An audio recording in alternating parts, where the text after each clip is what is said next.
Hello, I'm Mary Lohman, and this is Mondays with Mary. Have you been listening to the news lately about how life's going to be for us in 10 or 15 years?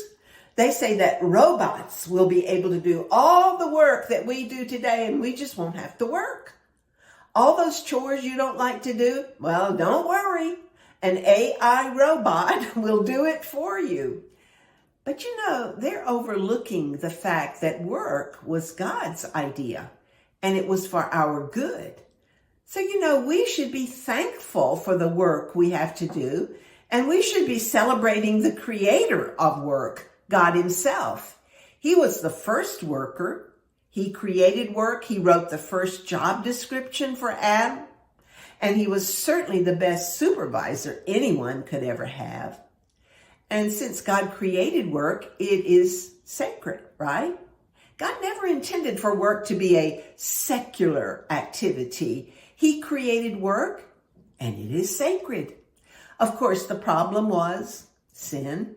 When sin entered God's perfect world, men and women and work were cursed.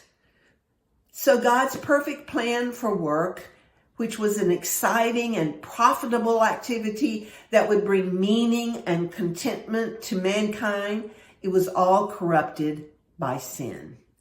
But here's the good news. Those of us who've been born again through faith in Jesus Christ, we can have victory over the consequences of that original curse of work. Galatians 3:13 says, Christ redeemed us from the curse of the law by becoming a curse for us. For it's written, cursed is everyone who's hung on a pole. So Jesus has set us free from that old curse. And as Christ followers, we should have a different attitude toward work than our fellow workers may have. It should be sacred for us because Christ has redeemed us from the curse on work.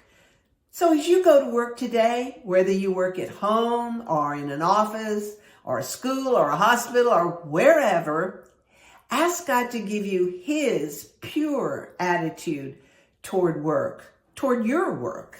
Remember that you were created in the image of God, and God was the first worker. And in Genesis 1, we have a record of his incredible works of creation.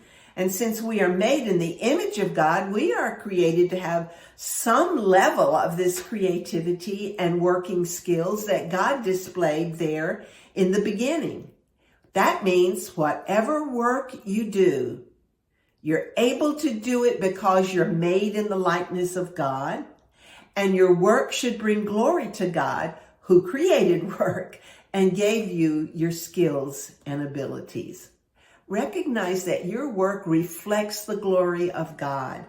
Seek God's glory in what you do and ask him to be glorified in all the work you do, and then give thanks. Give sincere thanks that you have work to do today and every day. As we are reminded in Ecclesiastes, whatever your hand finds to do today, do it with all your might. And as we're reminded in 1 Corinthians 10:31, so whether you eat or drink or whatever you do it all for the glory of God. I hope you have a great day today and you enjoy the work that God has given you to do.